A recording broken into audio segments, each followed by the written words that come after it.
تو شوہر اور بیوی کا جو رشتہ ہے یہ جنتی رشتہ ہے، اس کو خراب نہ کرو، ایک دوسرے کو لوگ خیال کریں۔ میں وہ عرب کی ایک حکایت پڑھ رہا تھا، دل لرز جاتا ہے۔ دو شوہر اور بیوی تھے اور اچھی خاصی زندگی گزر رہی تھی، لیکن اچانک عورت کو ایک بیماری لاحق ہو گئی، اسکن کی کوئی بیماری تھی، اسکن کی بیماری آ گئی جس میں بڑی بڑی پھوڑیاں نکل آئیں اور چہرے پر بھی داغ آ گئے ایسے کہ چہرہ دیکھنے کے قابل نہیں تھا۔ عورت ڈرنے لگ گئی کہ اب میرا مرد مجھے چھوڑ دے گا، شوہر، ظاہر سی بات ہے چہرہ جب بدنما ہونے لگے، داغ آنے لگے، بعض جگہ پر تو ایک تل پر لوگ طلاق دے چکے ہیں، وہ عورت تو داغ والی ہو رہی تھی، یہ حقیقی بات میں بتا رہا ہوں آپ۔ وہ رونے لگی، ڈر کر کے اللہ کی بارگاہ میں دعا کرتی تھی کہ میرا چہرہ کچھ تو صحیح سلامت ہو جائے۔ اس کا علاج بھی کرانے کے لیے وہ جگہ جگہ گھوم رہی تھی، لیکن بعض ڈاکٹروں نے کہا تھا کہ لا علاج بیماری وہ بڑھتی جا رہی تھی۔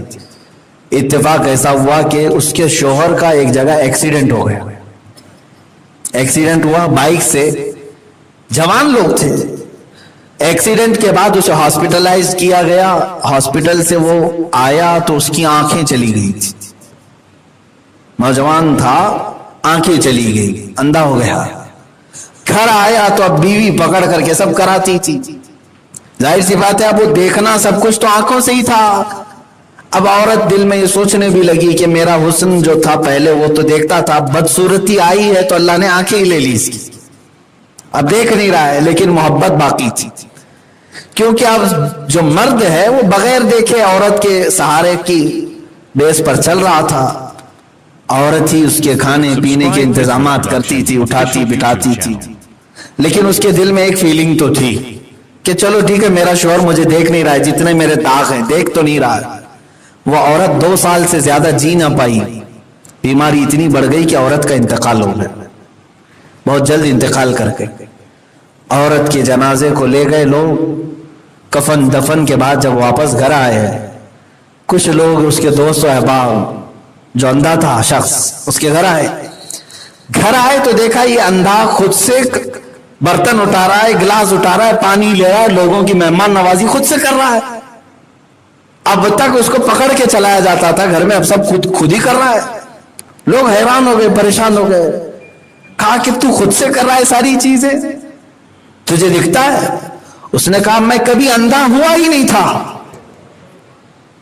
میں کبھی نابینا ہوا ہی نہیں تھا۔ کہا پھر یہ 2 سال؟ کہا میں تو وہ نابینا بننے کا ناٹک کرتا تھا صرف اس لیے کہ میری بیوی لا علاج بیماری میں تھی، مجھے معلوم تھا وہ زیادہ دن نہیں جیے گی، میں یہ چاہتا تھا کہ جتنے دن جیے خوشی کے ساتھ میرے ساتھ جیے، کم سے کم اس کو یہ احساس تو تھا کہ میں اس کو دیکھ نہیں رہا ہوں۔ یہ فیلنگ دینے کے لیے میں اندھا بن کر 2 سال تک رہا۔ یہ میں نے پڑھا تو لگا کہ ہاں اسی کو اللہ نے فرمایا ہن لباس لکم وانتم لباس لہم، وہ تمہارا لباس ہے اور وہ کہ تو اپنی خطاؤں سے اور اپنی بھول سے پھر سے دوبارہ اپنی اچھی زندگی میں آ جا، اور اسی کو ہم توبہ کہتے ہیں۔ توبہ کا جو آپشن رکھا گیا ہے انسانوں کے لیے، مسلمانوں کے لیے خاص طور پر، بہت ہمت والا ہے دروازہ ہے، بہت ہمت والا دروازہ ہے، اور اسی وجہ سے حدیث پاک میں یہ ہے کہ گناہ کرتا ہے بندہ، پھر توبہ کرتا ہے، پھر گناہ کرتا ہے، پھر توبہ کرتا ہے، یہ کرتا رہتا ہے۔ فرشتے اللہ کی بارگاہ میں عرض کرتے ہیں کہ مولا یہ تو بار بار وہی کرتا ہے، پھر توبہ کرتا ہے۔ اگر ہمارے ساتھ کوئی غلطی 1 بار 2 بار کر دے، تیسری بار تو ہم اسے چھوڑیں گے بھی نہیں، انسانوں کی طبیعت تو یہی ہے۔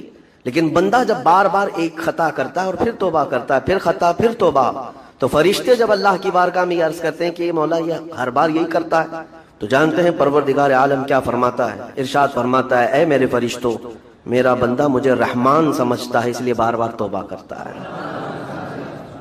مجھے وہ ارحم الراحمین سمجھتا ہے، ورنہ کون بار بار اللہ تبارک و تعالیٰ کی بارگاہ میں دروازہ کھٹکھٹاتا؟ تو رب تبارک و تعالیٰ ارحم الراحمین ہے، یہ تصور ہر مسلمان کے ذہن میں ہے، اس کی وجہ سے وہ کبھی مایوس نہیں ہوتا۔ اور شیطان کا سب سے بڑا حربہ کیا ہے جانتے ہیں آپ؟ سب سے بڑا بہکانے کا اور گمراہ کرنے کا اور ہمیشہ گناہوں میں ملوث رکھنے کا سب سے بڑا آلہ، کہ بندے کو سب سے پہلے نا امید کرتا ہے، اب تیرا کیا ہوگا، تو بہت برباد ہو چکا ہے۔ یہ جو خیال شیطان ڈالتا ہے دل میں، اس کے بعد پھر وہ بندہ جری ہو جاتا ہے، اب میرے توبہ سے بھی کچھ ہونے والا نہیں ہے، جو جس طرح زندگی چل رہی چلنے دو، ارے 50 سال ہو گئے اب تک میں یہی کرتا رہا، اب کیا سدھروں، یہ جو خیالات ہے یہ شیطان ڈالتا ہے تاکہ اس کی کفر پر موت ہو جائے، تاکہ وہ ہمیشہ گناہوں کی موت مرے۔ نا امیدی جو ڈالتا ہے شیطان، اب میرے ساتھ کچھ ہونا نہیں ہے۔ نہیں میرے عزیزو، رحمت عالم صلی اللہ تعالی علیہ وسلم کی بارگاہ میں کیسے کیسے لوگ آئے اور ارحم الراحمین نے ان کی توبہ قبول کی۔ آپ کو ایک بات میں بتاؤں، سیدنا عمر ابن خطاب رضی اللہ تعالیٰ عنہ کا دور ہے۔ مثنوی شریف میں مولانا روم فرماتے ہیں، جنت البقیع آپ نے سنا ہوگا، قبرستان مدینے کا، مدینے کے قبرستان میں رات کے وقت ایک بوڑھا آدمی 80 سال کا جو بانسری بجاتا تھا اور اسی سے پیسہ کماتا تھا، اس کی بانسری میں بڑی اچھی لے تھی، بڑی سر اچھی تھی، لوگ سنتے تھے اور پیسے دیتے تھے، لیکن بڑھاپے میں جب سانس پھولنے لگ جاتی ہے، ہانپنے لگ جاتا ہے، سانس نہیں ٹھہرتی تو بانسری کیسے بجتی، اس کی لے ٹوٹ جاتی، لہجے بدل جاتے۔ بوڑھا آدمی، اب اس کی بانسری سننے کو کوئی آتا نہیں تھا اور پیسے ملتے نہیں تھے، تھک ہار کر کے وہ آیا، رات کا وقت تھا، جنت البقیع قبرستان میں، 80 سال کی عمر کا ہو گیا، اس نے بانسری توڑ دی، کہا زندگی بھر جس چیز سے میں کماتا تھا اب میری سانسوں نے جواب دے دیا، جسم پھولنے لگا ہے، سانس زیادہ آنے لگ گئی ہے، اب میرا کھانا پینا کیسا چلے گا؟ خیر ارحم الراحمین، ہوں تو تیرا ہی بندہ، میرے اہل و عیال نہیں، میرے رشتہ دار نہیں، مجھے اگر تو بھوکا مارنا ہے تو اسی قبرستان میں مار دے، یا اگر میری زندگی باقی ہے تو میرے رزق کا انتظام کر دے۔ وہ رو رہا تھا 80 سال کی عمر میں۔ جب بندہ لاچار و مجبور ہوتا ہے تو پروردگار کو ہی یاد کرتا ہے۔ جانتے ہیں عمر ابن خطاب رضی اللہ تعالیٰ عنہ امیر المومنین مسجد نبوی میں تھے اور ان کی آنکھ لگی تھی، خواب میں رسول پاک صلی اللہ تعالیٰ علیہ وسلم تشریف لائے، کہا عمر اللہ کا حکم ہے جنت البقیع میں جاؤ، ایک بھوکا آدمی کھڑا ہے، اپنے گھر سے کھانا لے جاؤ اور اس کی ضرورت کا انتظام کرو۔ نیند کھلی تو آپ نے دیکھا اللہ کے حبیب صلی اللہ علیہ وسلم کی طرف سے حکم آیا اور رب ذوالجلال کا حکم ہے، گھر سے عمدہ کھانا لیا، توشادان لے کر کے کچھ مال و متاع بھی لے کر قبرستان میں گئے، ڈھونڈا کون ہے یہاں پر، تو دیکھا کہ ایک ہانپتا کانپتا ہوا 80 سال کا بوڑھا روتا ہوا نظر آیا۔ امیر المومنین اپنے ہاتھ میں توشادان لے کر اس کے قریب گئے، کہا تو بھوکا ہے؟ کہا ہاں بھوکا ہوں۔